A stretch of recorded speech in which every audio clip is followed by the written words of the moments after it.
할렐루야. 7월 29일 하루의 첫 시간 기도의 자리로 나오시고 말씀을 사모하는 여러분들을 환영합니다. 먼저 기도하고 본문 말씀 제가 시편 114편 44편 읽도록 봉독하도록 하겠습니다. 하나님 아버지 감사합니다. 오늘 이 아침 첫 시간 주님 앞으로 나아옵니다. 주님을 간절히 바라며 하나님만이 나의 하나님됨을 고백하며 이 자리에, 기도의 자리에, 말씀의 자리로 나왔습니다. 이 시간을 통하여 하나님 우리의 삶을 주관하여 주시었고 하나님이 하나님 되심을 오늘의 삶에서 경험할 수 있도록 주께서 역사하여 주시옵소서. 이 모든 말씀 우리 구주 예수님의 이름으로 기도드렸습니다. 아멘. 오늘 시편 144편 1절부터 15절의 말씀입니다. 제가 말씀 봉독합니다. 나의 반석이신 여호와를 찬송하리로다. 그가 내 손을 가르쳐 싸우게 하시며 손가락을 가르쳐 전쟁하게 하시는도다. 여호와는 나의 사랑이시요 나의 요새시요 나의 산성이시요 나를 건지시는 이시요 나의 방패이시니 내가 그에게 피하였고 그가 내 백성을 내게 복종하게 하셨나이다. 여호와여, 사람이 무엇이기에 주께서 그를 알아주시며 인생이 무엇이기에 그를 생각하시나이까. 사람은 헛것 같고 그날에 지나가는 것은 그림자 같으니이다. 여호와여, 주의 하늘을 들이우시고 강림하시며 산들에 접촉하사 연기를 내게 하소서. 번개를 번쩍이사 원수들을 흩으시며 주의 화살을 쏘아 그들을 무찌르소서. 위에서부터 주의 손을 펴사 나를 큰 물과 이방인의 손에서 구하여 건지소서. 그들의 입은 거짓을 말하며 그의 오른손은 거짓의 오른손이니이다. 하나님이여, 내가 주께 새 노래로 노래하며 열줄 비파로 주를 찬양하리이다. 주는 왕들에게 구원을 베푸시는 자요, 그의 종 다윗을 그 해하려는 칼에서 구하시는 자신이이다. 이방인의 손에서 나를 구하여 건지소서. 그들의 입은 거짓을 말하며 그 오른손은 거짓의 오른손이니이다. 우리 아들들은 어리다가 장성한 나무들과 같으며 우리 딸들은 궁전의 양식대로 아름답게 다듬은 모퉁이 돌들과 같으며 우리의 곡간은 백곡이 가득하며 우리의 양은 들에서 천천과 만만으로 번성하며 우리 숫소는 무겁게 실었으며 또 우리를 침노하는 일이나 우리가 나아가 막는 일이 없으며 우리 거리에는 슬피 부르짖음이 없을진데 이러한 백성은 복이 있나니 여호와를 자기 하나님으로 삼는 백성은 복이 있도다. 아멘.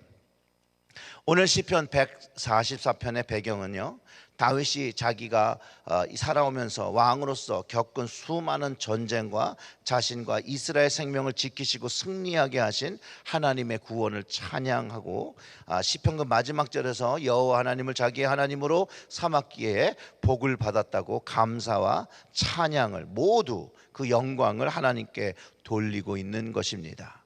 하나님께서 자신의 하나님 되어주신 것을 나의 반석이신 하나님, 그 반석의 여호와를 찬송한다 하며 시를 시작하고 있습니다. 전쟁을 이기고 백성을 지킨 힘이 자신의 힘과 능력이 아니라 이스라엘 군대의 용맹함이 아니라 오직 하나님의 영이 그 전쟁에 하심으로 하나님의 손으로 그의 손을, 이스라엘 손을 사용하셔서 전쟁을 이기게 하셨다라는 아주 겸손한 고백을 드리고 있다라는 것이죠.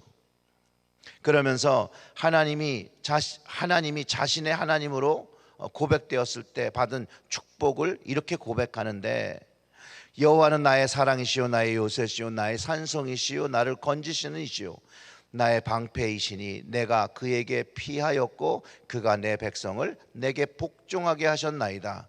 여호와여, 사람이 무엇이기에 주께서 그를 알아주시며 인생이 무엇이기에 그를 생각하시나이까? 라고 하면서 자신은 하나님을 인정하고 믿은 것밖에 없는데 하나님은 사랑을 보여주시고 나를 적들로부터 지키시는 요새가 되어주셨고 어떤 때는 산성이 되어주셔서 나를 건져주시는 일을 보여주셨고 적군이 활을 쏠 때에 막아주시는 방패가 되었다라고 고백하고 있는 것이죠. 그가 하나님을 의지하며 피했을 때 자신들의 백성이 자기를 믿고 자기를 따랐다라고 하는 것이에요. 그러면서 사람은 악하지만 또 무능력하지만 자신에게 베풀어진 그 모든 하나님의 은혜에 감사를 드리고 있다는 것이에요. 하나님을 알지 못하는 인생은 그 인생의 의미를 모를 뿐만 아니라 죄의 삶에서 벗어나지 못하고 하나님 심판에서 벗어날 수 없다라고 다윗이 이야기를 한다는 거예요. 그래서 사람의 인생이 사람은 헛것 같고 그의 날이 지나가는 그림자와 같은 무의미한 그런 존재라는 거예요. 하나님이 없는 인생이 그렇다는 거죠. 여호와여 주의 단을 드리우고 강림하시면 산들에게 접촉하사 연기를 내게 하소서. 번개를 번쩍이사 원수들을 흩으시고 주의 화살을 쏘아 그들을 무찌르소서. 위에서부터 주의 손을 펴서 나를 큰 물과 이방인의 손에서 구하여 건지소서. 그들의 입은 거짓을 말하며 그의 오른손은 거짓의 오른손이니이다. 결국 하나님을 모르고 경외하지 않는 사람은 거짓을 가지고 살아간다는 거예요. 그리고 거짓말하는 것을 두려워하지 않는다는 거예요. 왜냐하면 하나님이 보고 계심을 알지 못하기 때문에 그렇다는 거죠. 하나님을 두려워하지 않는 거예요. 궁극적으로는 그들은 하나님의 심판과 멸망을 받게 되었다라고 얘기를 하고 있죠. 계시록에서도요, 이 거짓말하는 사람들 둘째 사망인 불못에 들어가는 심판을 받는다라고 계시록 21장 8절에 기록하고 있습니다. 그 8절을 보면 이렇습니다.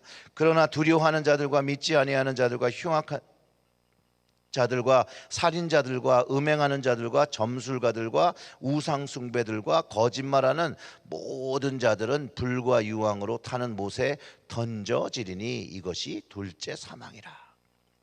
사실 믿는 자는 이제 거짓말하는 것에 조심을 해야 된다는 거죠, 사실. 근데 하나님이 듣고 계시고 판단하시기 때문에 거짓을 말하는 것에 두려워해야 된다는 거예요. 근데 이 계시록에서의 거짓말은 일반적으로 우리가 하는 그런 거짓말이 아니라 진리와 타협하기 위해서 하는 거짓말, 진리를 거스르기 위해서 하는 거짓말, 뭐 그런 거짓말이라는 거예요. 하나님을 부인하고 하나님을 대적할 수밖에 만드는 그런 거짓말을 이야기하는 거예요. 즉 예를 들면 이렇습니다. 종교 간의 화합과 연대를 위해서 스님과 목사님들이 서로 사찰과 교회에서 축사를 하며 다원주의 종교 화합을 위하여 모든 종교가 모여서 온갖 알 수 없는 신에게 함께 예배하는 것, 이곳에서 이끌어나는 모든 말들이 거짓말이라는 거죠. 하나님의 말씀을 거역하여 그 마음을 돌이키지 않기 위해서 하는 모든 말들은 다 거짓이라는 거예요. 거짓 선지자들이 하나님의 말씀을 왜곡하여 했던 그 말씀도 거짓이죠. 자신이 하나님한테 받은 말씀이 없는데 하나님한테 받았다라고, 분명히 하나님은 하나님의 선지자를 통해서 멸망과 심판이 오니 회개하라고 말씀하시는데 평화라고 얘기한다라는 거예요.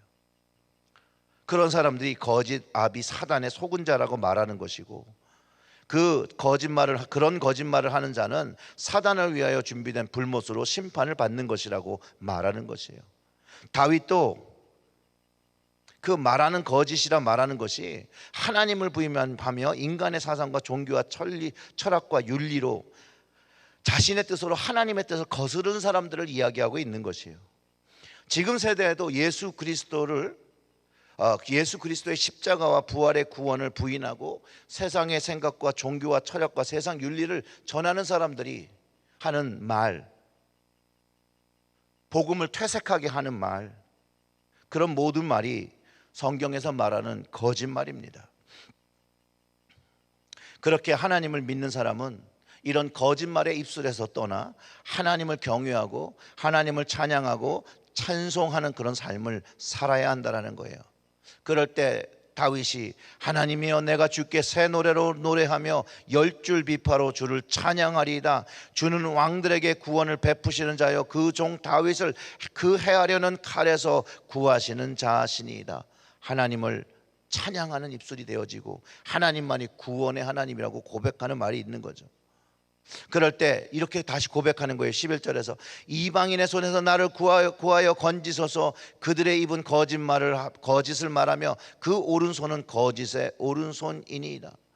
우리 아들들은 어리다가 장성한 나무들과 같으며 우리 딸은 궁전 양식대로 아름답게 다듬은 모퉁이 돌들 같으며 우리 곳간에 백곡이 가득하며 우리 양들은 들에 천천과 만만으로 번성하며 우리 수소는 무겁게 실었으며 또 우리를 침노하는 일이나 우리가 나아가는 일이 없으며 우리 거리에는 슬피 부르짖음이 없을진데 이러한 백성은 복이 있다니 여호와 하나님 자기 하나님으로 삼는 백성은 복이 있도다. 아멘.